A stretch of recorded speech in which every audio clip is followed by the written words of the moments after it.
আমি মটমটিয়ার ঘন ঝোপে দাঁড়িয়ে কথা বলছি। আপনারা নিশ্চয়ই দেখতে পাচ্ছেন অনেক জন্মেছে এখানে।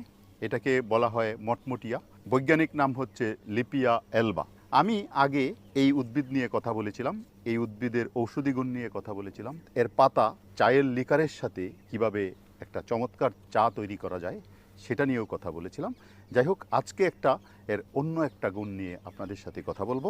এই উদ্ভিদটি যখন, এর কাণ্ডটি যখন ভেঙে দেওয়া হয়, ভেঙে দিলে মটমট করে শব্দ হয়, এই জন্য এটাকে মটমটিয়া বলা হয়। এই উদ্ভিদের পাতা তীব্র গন্ধযুক্ত এবং সেই পাতাটা পিষে, সেই পাতার রস মাছের টুপের সাথে মিশিয়ে যদি নদীতে, ঝিলে অথবা পুকুরে বড়শি পাতেন, তাহলে দেখবেন যে মাছ ধরার পরিমাণটা বেড়ে যাবে। অর্থাৎ ঠিক এর সুগন্ধে আপনার অনেক মাছ ধরা পড়বে। এর সুগন্ধে মাছ বড়শিতে সত্য। বিঁধে দেওয়া টোপ খেতে আসবে, খেতে এসে ধরা পড়বে।